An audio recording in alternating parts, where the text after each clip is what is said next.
Thank you, friends. I'm afraid I have to start this afternoon with an apology.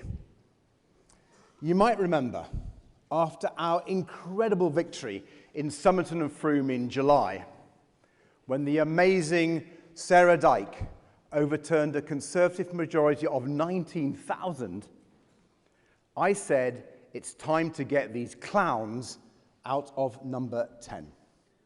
We even wrote it on the side of a big blue cannon. Do you remember? Well, a party member got in touch afterwards to say he is an actual clown. And he took great offense at being compared to the Conservative government.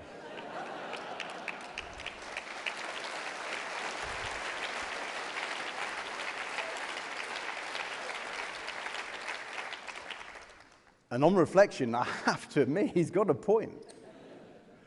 Clowns didn't crash our economy and send interest rates soaring. Clowns didn't let water companies make billions in profits while dumping filthy sewage into our rivers and onto our beaches. Clowns didn't plunge our NHS into crisis, pushing waiting lists to record highs. Clowns didn't waste billions of pounds of our money on dodgy PPE contracts. Clowns didn't prop up a lying, law-breaking Prime Minister and then allow him to put his cronies in the House of Lords. Clowns didn't do it. The Conservatives did. So, let me take this opportunity to apologise unreservedly to that party member and to the whole clowning community.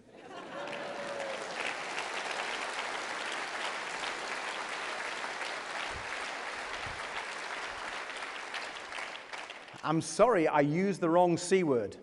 So let me try again.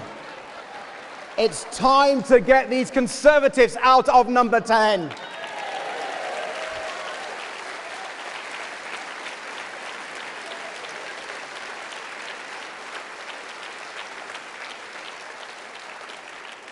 And Liberal Democrats, we've made a great start. Sarah Green in Buckinghamshire, Helen Morgan in Shropshire, Richard Ford in Devon, and now Sarah Dyke in Somerset.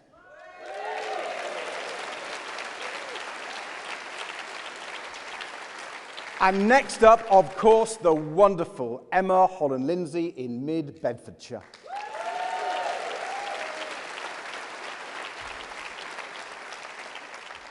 Friends, our by-election record in the last 2.5 years is nothing less than historic. And so too have been our fantastic local election results. This May, we gained an incredible 407 councillors right across England, from Sunderland to South Hams, from Lewes to Lancaster, and gained control of 12 more councils.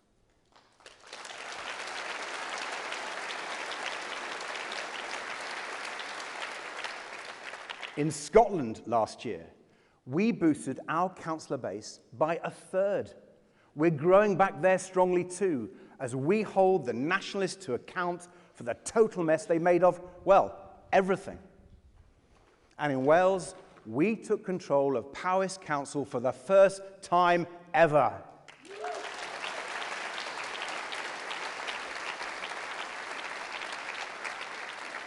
Liberal Democrats right across our United Kingdom, you should all be so proud of what we've achieved together.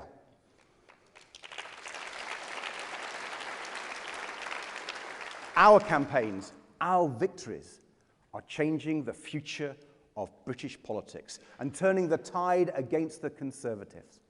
We've shown the next election won't be all about the red wall. It's about the blue wall too. Former Tory heartlands where we've shown we are the only ones who can win, the only ones who can bring the change people crave. And even better, with Richard's win in Devon, Sarah's in Somerset, and superb local government success, we can now proudly say The Liberal Democrats are back in the West Country.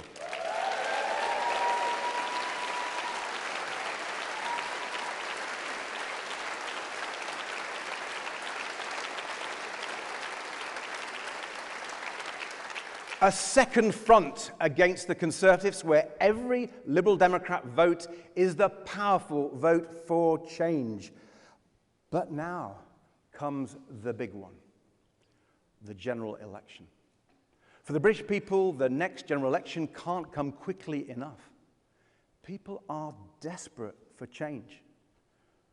And while Rishi Sunak clings on, out of touch and out of ideas, our job, our responsibility, is to show the British people that positive change is possible and that we are ready to fight for it whenever the election comes. And this week, we've done just that. We've shown that we have the policies, the passion, and the people, not just to get the Conservatives out, but to deliver the real change people want, the fair deal people deserve.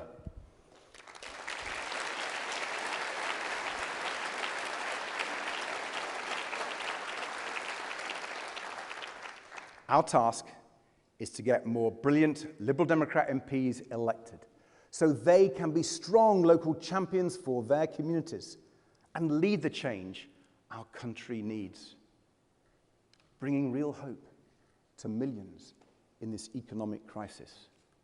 Hope to people struggling to get by and struggling to get on, cleaning up our environment, rescuing our NHS and care system, transforming our politics for good.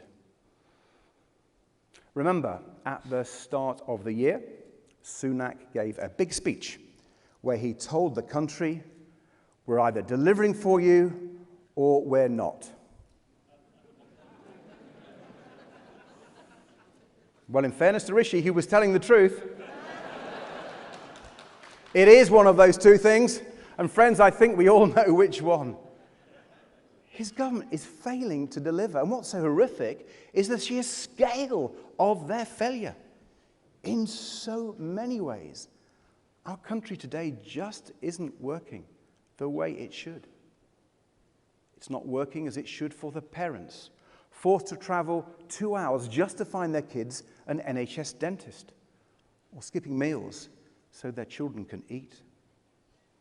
It's not working for the couple in my constituency who fear losing their home of 13 years as their mortgage payments have shot up by more than £400 a month. It's not working for the teaching assistant and her young family, evicted from their home in Ambleside so the landlord could turn it into a holiday let. It's not working for the pensioner going without heat in the winter, or the commuter left on the platform by yet another cancelled train. It's not working for the swimmer who spent 13 days in hospital with cellulitis after swimming in sewage-infested water. Conference, I have never known our country so badly governed.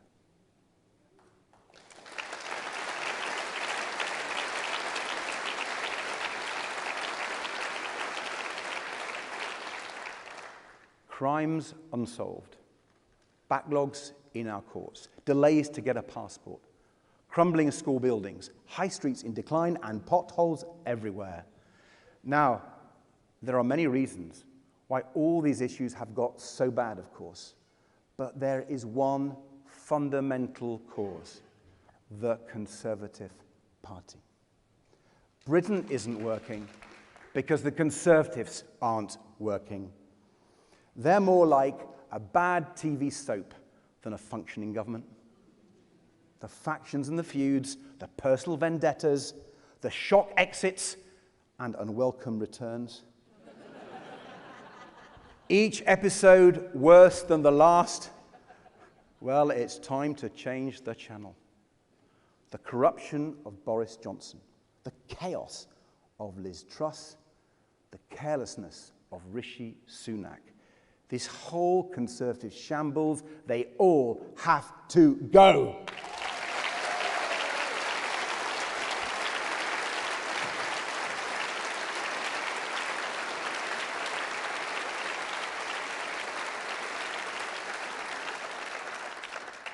and Liberal Democrats, our task is to get them out and then get Britain working again. And that, of course, starts with the economy. We need to get our economy growing strongly again. Conservative ministers might think 0% growth and 7% inflation are numbers to boast about, but the British people certainly don't. Do you know, inflation's still higher than any time since Black Wednesday, worse even than at the height of the financial crisis. Food prices up 30% in just 2 years. Energy bills almost doubled, mortgage rates through the roof. And Rishi Sunak says this all shows his plan is working. Honestly, the Prime Minister sounds so complacent, so out of touch. Sometimes I think he must be reading the graphs upside down. Well, Rishi, if this is what it looks like when your plan is working, I think we need a new plan. And that's exactly what the Liberal Democrats have been putting forward. A real plan, not just to stop things getting worse, not just to return to business as usual, but to build the economy of the future.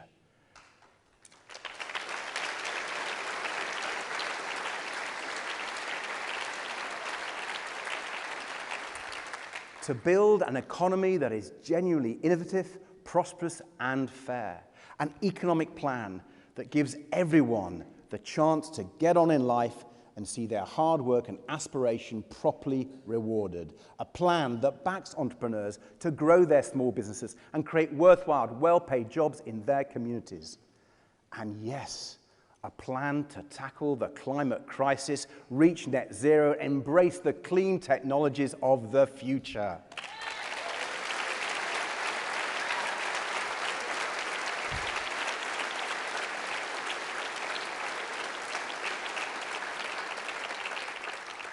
It's time to lead the world instead of trying to hide from it.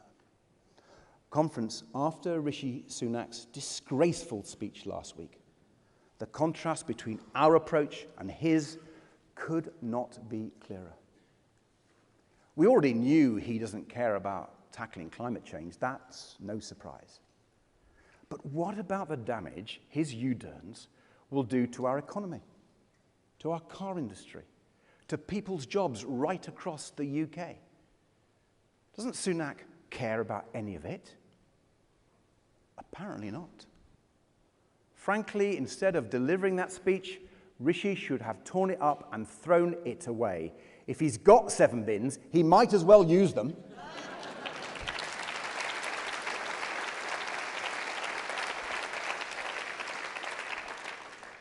Sunak's small-minded and backward-looking approach is simply not worthy of our great United Kingdom. From the steam train to the internet, Britain has always led the world with ingenuity and innovation. We are a nation of pioneers and inventors, not just in our history, but in our present and our future. Liberal Democrats understand that. In government, we made Britain the world leader in offshore wind. We invested early. We had an industrial strategy. We showed we were serious. We attracted global firms to come to the UK and spend tens of billions of pounds to build factories and wind farms and create thousands of clean, secure jobs. And thanks to Liberal Democrat policies, the price of wind energy has more than halved. So now,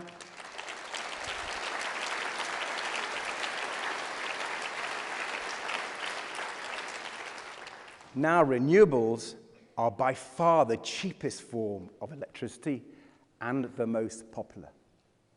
We could be doing the same thing with so many other new technologies: tidal power, clean flight, high-speed rail, creating jobs and cutting prices. But Rishi Sunak says no. We say build Britain's economic future here in the UK.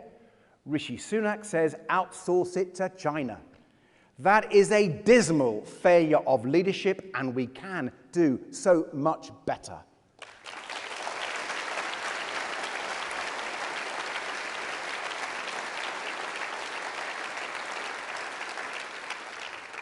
Britain led the world, and we can lead it again. But not with the Conservatives squabbling amongst themselves and clinging to the fossil fuels of the past. And not with the Prime Minister refusing even to attend the United Nations General Assembly last week. Instead of standing at his lectern in Downing Street, single-handedly trashing our economic future, Rishi Sunak should have been in New York, working with global leaders to tackle this crisis together. Britain can be an incredible force for good when it stands tall on the world stage. But Rishi Sunak doesn't seem to care about that either. He's getting it wrong at home, and he's getting it badly wrong abroad too. Our vision is for a Britain that leads the world as we embrace the economy of the future. The Conservatives would only shackle us to the past. And there's another crucial part of our economic vision, another area where we are so different from this government. Something that would so obviously make an enormous difference to our economy and our standard of living. Something we have always been proud to champion, even when no one else even dared whisper it. Fixing our broken relationship with Europe.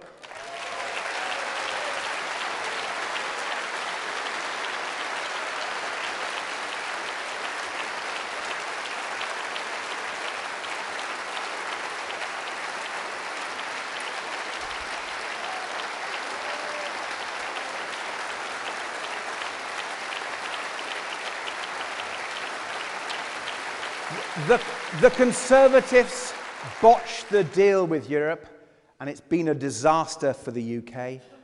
They sold out British farmers and fishers. They tied up British business in red tape, and they pushed up food prices in our supermarkets. So much unnecessary pain inflicted on so many by so few.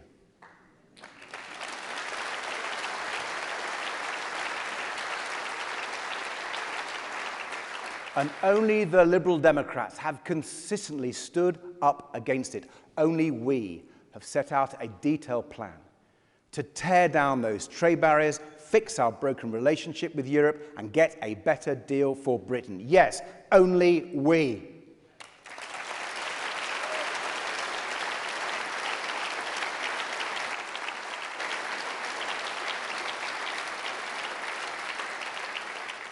Because Labour's plan, if you can call it a plan, is nowhere near that ambitious.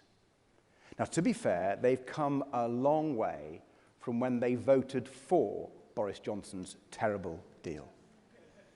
But Labour has a long way still to go, which means it's up to us to lead the way. A better economy, a better future with Europe.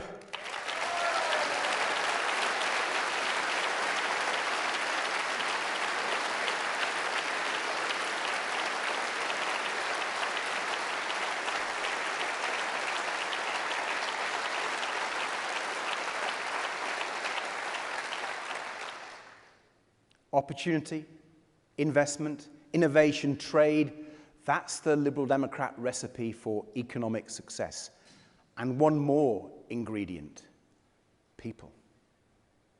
Because at its heart, what makes our approach different is that we understand that the economy isn't just a series of abstract percentages and meaningless slogans, it's all of us. It's the things we do every day together. It's the jobs we do, the services we rely on, the food we eat, the homes we live in. It's the TV shows we watch, the places we visit, the presents we give each other. We understand that when you strip everything else away, an economy is its people. And if we want to get our economy going strongly again, we need to focus far more on our people.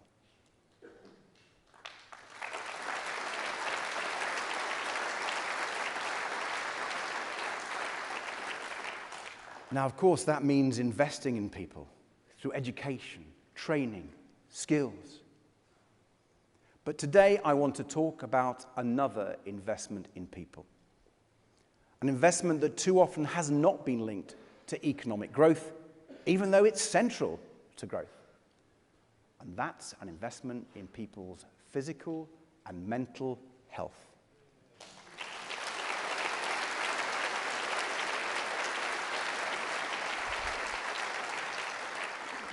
We can't build the economy we need with 7 million people stuck on NHS waiting lists. We can't grow the economy with 2.5 million people shut out of the labour market by long-term physical and mental illness, when people aren't supported to recover from long COVID, wait weeks for a GP appointment, can't get basic help so they can get back to work, feed their families, and get on in life. A healthy economy needs a healthy population and a healthy NHS. And I've been so proud that we Liberal Democrats have consistently led the way in highlighting the crisis in the NHS and proposing solutions. Reversing cuts to GP numbers and guaranteeing an appointment when you need one. Tackling life-threatening ambulance delays and improving access to NHS dentists. There are so many parts of our NHS plan that will both treat people better and boost our economy. And today, I'd like to focus on one particular awful part of this health crisis that shatters lives and takes people in their prime. It can be very difficult to talk about. It's difficult for me, and I know it's difficult for many of you.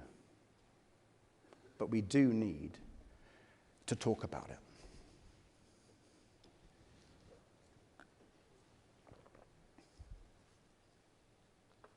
And it's cancer.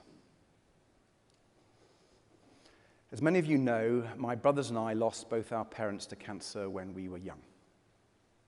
My dad died aged 38, just a few months after being diagnosed with a cancer called Hodgkin lymphoma. I was only 4, so I don't remember it very well. What I do remember is my mum's grief and her incredible strength in the months and years that followed after being widowed so young with 3 boys under 10. Then, when I was 9, cancer came for Mum too. She was diagnosed with breast cancer, and I do remember how that felt. She had treatment, including a mastectomy. But 3 years later, they found secondary breast cancer, metastatic cancer, in her bones. And they told her it was incurable. Yet Mum refused to accept that it was incurable. She battled it for 3 years for her boys. She tried everything, including a naturopath, while we looked after her. It was hardest, of course, in the last 18 months or so as she became bedridden and the pain became excruciating. For me, caring for her became my life before school and after school. I'd sit for hours on her bed, talking to her, telling her about my day, listening to her stories, trying to make the most of every minute. When she was fighting the cancer with the naturopath, my top task was mashing up carrots and apples for the healthy juice drinks she lived on. Then was helping her with the pain, pouring out doses of morphine from this big bell jar we had in the kitchen. I don't think they'd allow that now. Putting pads on her legs and sides so she could give herself small electric shocks when the pain got really bad. It was a tough period as a teenager, but it was much, much tougher for Mum. Yet those years were also special. They gave me an incredible bond with my Mum. She was so strong, so resilient, fighting to be with her boys, even in the face of such a cruel disease. I like to think I learnt a lot from her. I was 15 when she died. They'd put her on a totally unsuitable dementia ward in Nottingham General Hospital. I was visiting her on my way to school, in my school uniform, by her bedside when she died. Now, I don't tell you all this because I want you to feel sorry for me. Not at all. It was a long, long time ago, and I've been very lucky since. But I do tell you all about this because actually, too many families have their cancer stories, like mine. My family story isn't unique. There are millions of us whose lives get turned upside down by cancer. This very day, across the UK, 1,000 people will hear that fateful diagnosis. 1,000 people choking back tears as they try to process what it means for them. 1,000 people trying to figure out how to tell their loved ones, how to break the news to their partners, to their parents, to their children. And then 1,000 people wondering what comes next. Now, we are fortunate in this country that there are brilliant people in our NHS and in charities like Macmillan, and there is a story of progress and hope. Cancer mortality rates have fallen by 25% in the last 30 years. 10-year survival rates have doubled in the last 40. Diagnoses like both my parents were given are no longer necessarily the death sentence today that they were back then. Science and universal healthcare really are wonderful things. But I still think we could be doing so much better on cancer. Far too many people are still waiting far too long for a diagnosis or to start treatment after being diagnosed. And I'm afraid to say they've been let down and forgotten by this Conservative government. Last year, the government promised a new 10-year cancer plan. It was supposed to be a searching new vision for how we will lead the world in cancer care. This year, after 2 changes of Prime Minister and 3 changes of Health Secretary, that plan has been junked. Yet another casualty of all the Conservative chaos. Hopes raised only to be cruelly dashed. Because we do need a cancer plan. Despite all the progress, our survival rates still lag behind France, Germany, the US, and Japan. And the government is now missing every single one of its waiting time targets for cancer. And not by a little, but by a lot. Right now, there are more than 20,000 people across England who've been told they have suspected cancer, who've been referred for urgent treatment by their GP, but who've been waiting more than 2 months to start treatment. More than 2 months. Just imagine the fear, the anxiety, the helplessness. Knowing you need treatment, knowing every day could make a difference, but powerless to do anything but wait. Like Ian, an engineer I was speaking to just last week. Ian lives in Nottingham, just down the road from where I lived with Mum before she passed away. And like me, Ian lost both of his parents to cancer when he was young too. Ian had been fit and healthy all his life, but he was diagnosed with bowel cancer 2 years ago in his mid-60s. The National Screening Programme caught it early. It was a small stage 1 tumour. Crucially, it was operable. Ian needed chemotherapy and surgery as quickly as possible. But he was kept waiting for 4 months before starting any treatment. And now his cancer has progressed to stage 4, spread to his liver. Now it's inoperable. Ian calls those 4 months of waiting the worst time of his life. He told me, I would wake up every morning wondering if I had a future.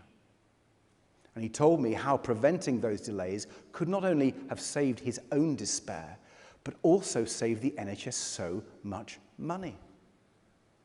Conference, it's just not right to keep people in such limbo for so long. We owe patients better than that. We owe their families, their children, and their loved ones better than that. We owe Ian better than that. We must do better than that.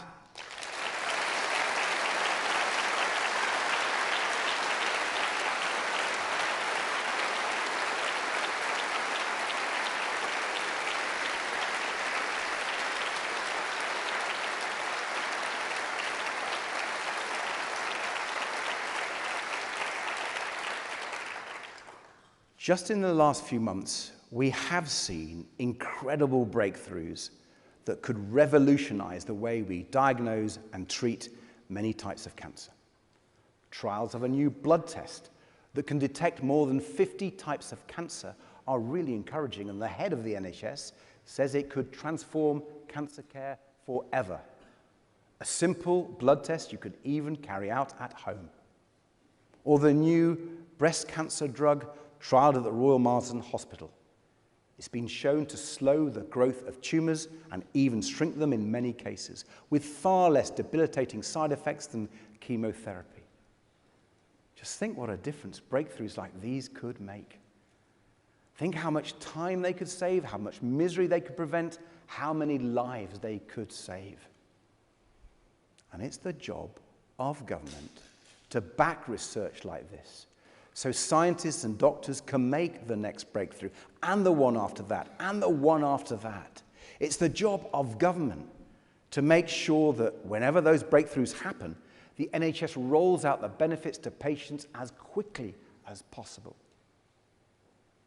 If someone's life can be saved by a new blood test or a new drug, no unnecessary delays should stand in the way, and it's the job of government to make sure that we are diagnosing cancer as early as possible, that patients are starting treatment as early as possible, and that every patient gets the ongoing care and support they need.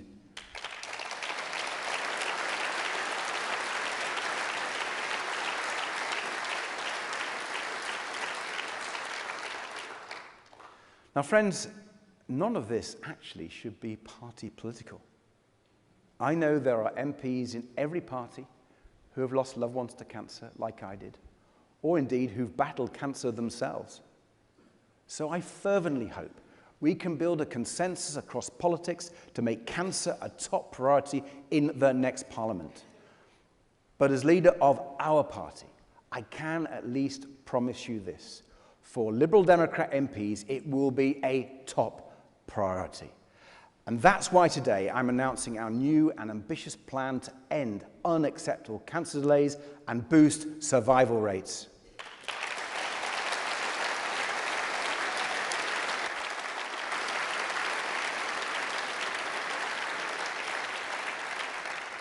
We will hold the government to account for every target it misses and every patient it fails. We will never stop fighting for better care for you and your loved ones. Of course, it's not just cancer where the government is letting patients down. It's pretty much everything. The Conservatives have broken promise after promise on the NHS, from their 40 new hospitals to 6,000 more GPs, to Rishi Sunak's pledge to bring waiting lists down. All of it, just meaningless noise. All a total con. Perhaps there should be a warning on the ballot paper, just like there is on cigarette packets. Voting Conservative is bad for your health.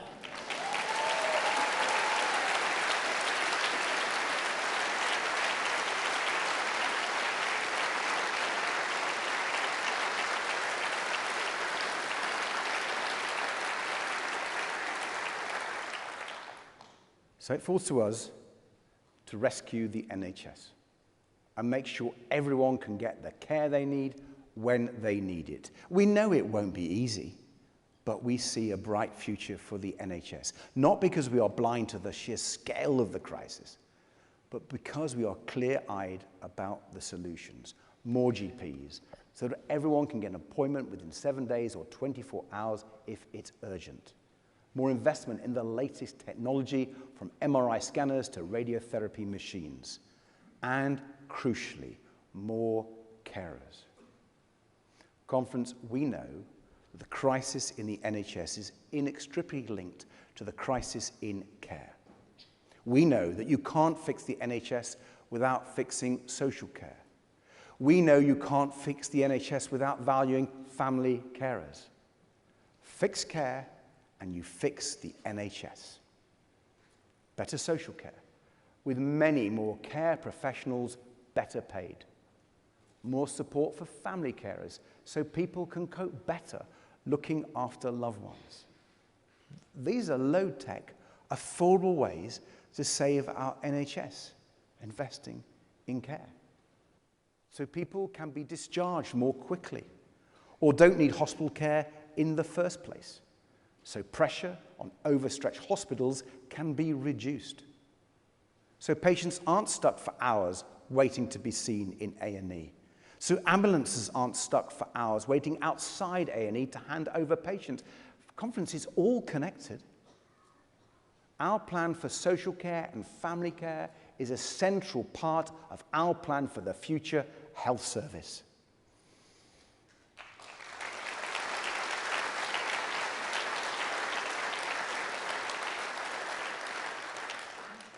And remember, in turn, health and care both are key parts of our plan for the economy. The Conservatives broke our economy with their carelessness. Liberal Democrats will fix our economy with care.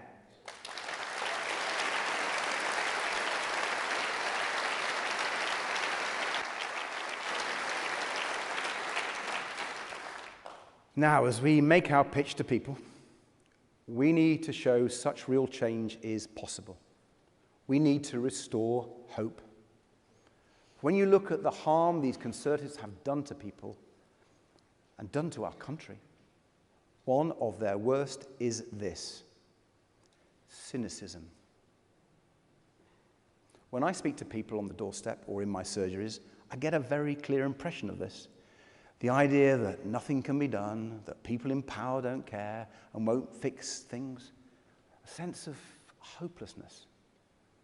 The toxic brew of incompetence, scandal, and chaos served up by this government hasn't just poisoned people's views of the Conservative Party, but it's poisoned their trust in politics as a whole. Frankly, it's the only weapon the Conservatives have left. Convince people to expect less from government. Now, there are two ways to respond to the widespread cynicism the Conservatives foment. One way is simply to accept it. And that's the path that the Labour Party, sadly, seems to have chosen. Lower your sights. Give up on really changing things. Make your pitch nothing more than not as bad as the Tories. Half-heartedly oppose what the Conservatives are doing, and then shrug your shoulders and say, well, we pretty much do the same thing. That's one way of responding to the cynicism, but it is not the Liberal Democrat way.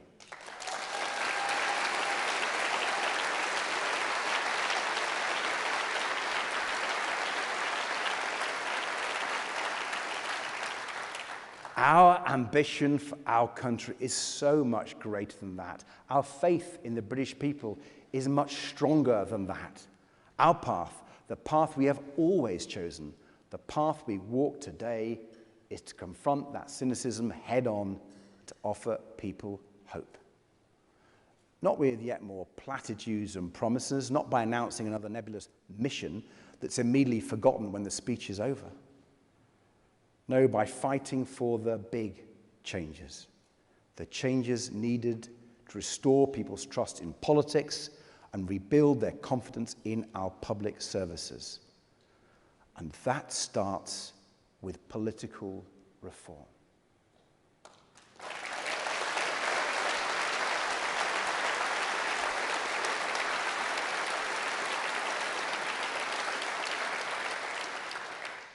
Liberal Democrats have long known that Britain's political system is broken.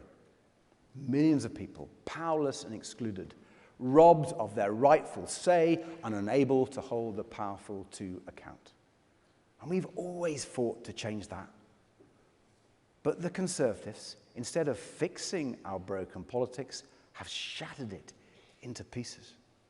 Their constant attacks on the rule of law and traditional British freedoms, their betrayal of integrity, truth, and honesty, stuffing the Lords with Boris Johnson's lackeys, handing out billions in contracts to their cronies, one rule for them, another rule for the rest of us.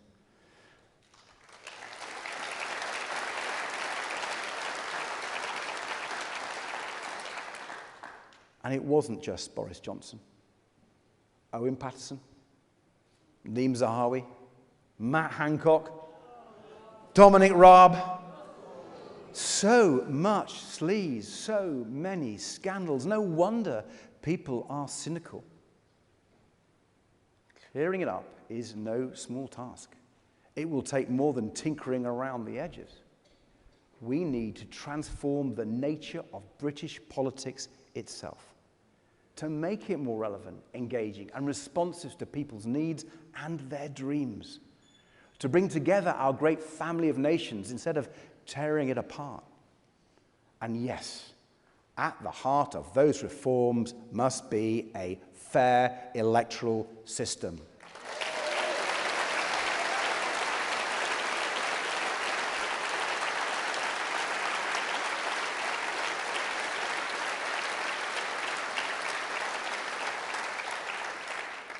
Proportional representation so everyone's vote counts equally. Because we know that the antidote to cynicism is not defeatism, it's empowerment, putting real power in every voter's hands to elect MPs who can't take them for granted, who have to listen to their concerns, who must work hard for them. Real power to hold politicians properly to account when they fail to deliver. Real power to demand better schools and hospitals, affordable housing and safe communities, and a clean, healthy environment. That's why fair votes is such an important part of the fair deal we're fighting for. Empowering people at the ballot box is the only way to make the big changes we need for our country. It's the only way to mend our broken politics, restore trust, and offer real hope. But when we listen to people, we do get it. It is hard to hope right now. With everything we've been through, the years of conservative neglect, the multiple crises we face, and with a terrible war still waging on our continent, it's hard to hope. So I don't blame anyone for feeling cynical. I blame the Conservatives for spreading cynicism, but I don't blame anyone for feeling it. But for myself, I'm still incredibly optimistic about our future as a country. Because everywhere I go, I see the amazing strength, decency, and courage of the British people. And because my life has taught me that no matter how tough things get, you can get through them. Brighter days can follow even the darkest. That was true for me as a teenager, and I know it's true for our country today. Our future is bright. Better days lie ahead for our country, and Liberal Democrats, we know what must be done to reach them. Mend our broken politics, put real power in people's hands, support people through the awful cost of living crisis, save the NHS, fix care, and make cancer a top priority. Clean up our rivers and protect our precious environment. Build the economy of the future, lead the world, and spread prosperity and opportunity to all. This is our vision. These are our priorities. These are the big changes our country needs. So let me be crystal clear. Whenever the next election comes, every vote for the Liberal Democrats will be a vote to make these changes happen. And every Liberal Democrat elected to Parliament will fight tirelessly to make them happen. That's how we rebuild trust, restore hope, and repair our country. So, conference. We have our policies, we have our priorities, and very soon we will have our election too. I know you're ready. I've seen you on the streets of Shropshire, on the doorsteps of Devon. I've seen your determination, your dedication, and it makes me so proud to be one of your number. And I firmly believe that together we are the strongest campaigning force in British politics.